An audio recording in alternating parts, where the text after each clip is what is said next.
degré, mais on voit bien qu'il y a des sujets qu'il ne faut pas toucher.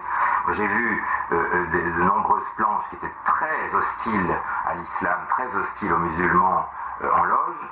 Et quand on veut dire un mot sur le Sanhédrin ou sur les juifs suprémacistes, alors là, on se fait massacrer tout de suite. Ça pose quand même un problème. Donc moi je revendique ou le droit de dire ce que j'ai envie de dire, ou alors il ne faut pas nous dire que la franc-maçonnerie est aussi libre que ça, et on voit bien qu'elle ne l'est pas dès lors qu'on, au lieu de taper sur les musulmans, dès lors qu'on dit mais attendez, Bernard-Henri Lévy par exemple, ah non ça faut pas toucher. Des choses qu'il ne faut pas toucher du tout, et on le voit quand on est sincère et qu'on essaie, parce que normalement, on est censé, quand on intervient, essayer de voir comment s'améliorer. Donc quels sont les problèmes, ce qui se passe dans la société, des sujets de réflexion. Alors on peut le faire, mais pas sur les sujets dont on parle. C'est un peu ce qu'a vécu notre ami Dieudonné. C'est-à-dire on peut parler de tout, on peut se foutre de la gueule des Noirs, des Arabes, des Chinois, de tout ce qu'on veut, mais... Des Français même. Des Français, c'est même conseillé pour la Légion d'honneur. Et puis voilà. Jamais de la francophobie. Voilà.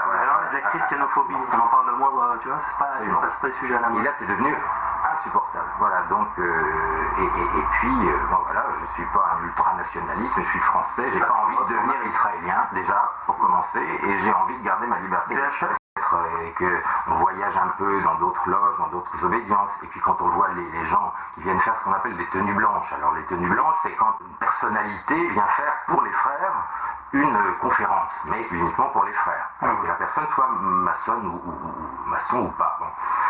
Moi j'ai vu des Fourest, j'ai vu Klarsfeld, j'ai vu Bernard-Henri Lévy, et ça, c'est pas mon truc. On n'est pas là pour ça, et j'ai vu que c'était pas un hasard, j'ai vu que c'était pas du tout un hasard, et j'ai vu que la notion de laïcité, qui me posait pas du tout de problème, si c'est dans sa définition normale, c'est-à-dire respect des croyances ou non-croyances de l'autre. L'autre croit ou pas, ça ne pose pas de problème. Mais non, c'est le laïcisme, c'est une machine de guerre qui est en route. Et puis, j'ai déjà dit, on a l'ancien ministre Payon qui l'avait bien avoué, ça sera la religion du XXIe siècle. Alors là, c'est intéressant, la laïcité, religion du XXIe siècle, il y a peut-être un autre nom pour cette religion-là, mais on y vient. Parce qu'en fait, techniquement, la laïcité pousse insidieusement vers l'athéisme. C'est-à-dire finalement l'homme au centre de tout. Tu vires Dieu, tu vires Jésus-Christ, et c'est l'homme au centre de tout. C'est ça le concept même de la laïcité tel qu'ils l'entendent. Voilà, enfin moi je dirais que le sens auquel ils l'entendent, c'est un autre mot qui s'appelle le judaïsme. D'accord, alors oui, justement, on va en parler tout à fait clair. On va en parler aussi, alors, il y a beaucoup de choses à dire. J'aimerais revenir sur, tu m'as dit que tu as vu BHL. Toutes sortes de personnalités là quand même très influentes, mine de rien, en société, n'est-ce pas? C'est le moins qu'on puisse dire. Qu'est-ce qu'ils faisaient là? Qu'est-ce qu'ils disaient? C'était quoi leur but en fait? Mais tous ces gens qui viennent évidemment pour des... d'ailleurs, en général, moins pour dire quelque chose que pour bien montrer qu'ils sont là, qu'ils sont présents et qu'ils sont chez eux. C'est évident. Bon, ce qui m'a le plus marqué, c'est Fourest. Elle dit ce qu'elle dit toujours. Hein, ça, voilà, c'est le devoir de blasphème. Et puis bon, évidemment, de toute façon, c'est la même équipe. Hein, c'est employé par Bernard-Henri Lévy. Elle fait la même chose. Hein, la destruction, le chaos, le mensonge systématique, la réversion des concepts. Voilà. Pour moi, le vrai... je sais qu'il y a plusieurs formes de satanisme, mais le pire satanisme, c'est celui-là, c'est-à-dire guerre égale paix, bien égale mal, enfin voilà, de prendre un mot, j'allais dire sain, pour en faire quelque chose de malsain. Sous prétexte d'égalitarisme, on arrive au contraire de l'égalité. Laïcisme, on arrive au contraire de laïcité. Et tout est comme ça, je veux dire, la manière dont les mots ont été manipulés, malheureusement, avec les médias qui les répètent et les répètent, les gens s'habituent à ça. Et donc, cette espèce de manipulation des mots en permanence qui devient insoutenable. Et de violence cachée, je veux dire, il faut être clair, à partir du moment où on se constitue en un lobby, clair que c'est quand même fait pour faire peur, c'est-à-dire, je suis là, j'ai du poids, et ça voilà, et effectivement, il y a de telles contradictions entre ce qu'on est censé défendre, c'est-à-dire la manière dont on nous vend la franc-maçonnerie et ce qui s'y passe réellement. Bon, là, par exemple, j'aimerais bien savoir comment les frères de la Grande Loge de France peuvent accepter que leur passé grand maître fasse un deal avec notre Vallaud Belkacem en ce moment pour faire des choses mais complètement délirantes avec ce qui se passe, avec ce qu'elle a fait, avec la réforme de l'orthographe, avec tout le reste. Enfin bon, tout le monde jusqu'à Dormesson disent que c'est un massacre absolu. Bon, je ne suis pas persuadé que tous les frères de la Grande Loge de France sont ravis de ça.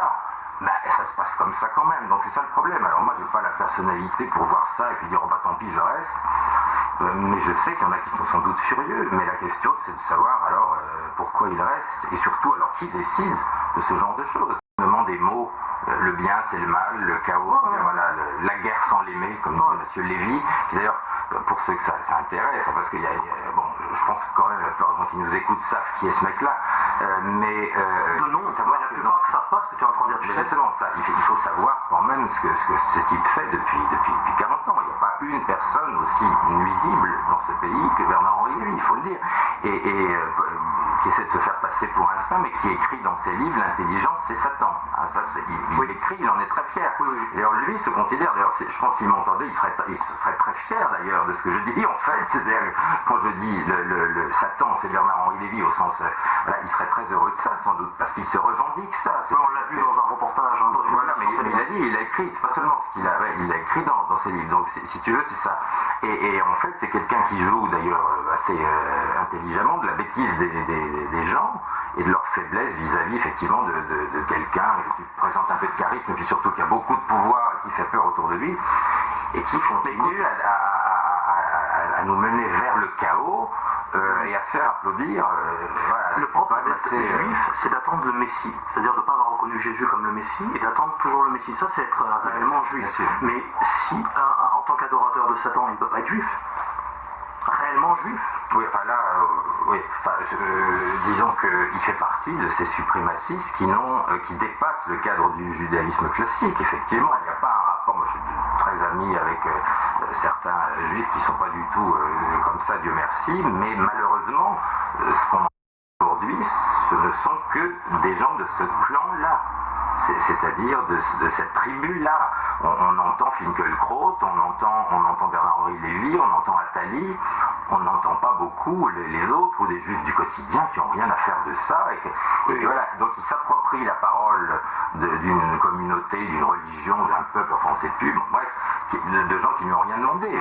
Alors évidemment, il y en a beaucoup qui sont d'accord avec lui, mais pas une majorité. Je veux dire, le juif du quotidien, il s'en fout de ce que raconte M. Bernard-Henri Lévy, mais il le fait exprès et il se moque bien mal des conséquences. Et de toute façon, il faut que l'Israël de Netanyahou, c'est-à-dire vraiment l'Israël du diable, au sens littéral, il continue à semer le chaos absolument partout pour avoir des justifications pour prétendre se défendre, alors qu'on sait très bien qu'il n'y a rien à défendre du tout, parce qu'ils ont le pouvoir absolu, la force, contre quoi, 3 jets de pierre.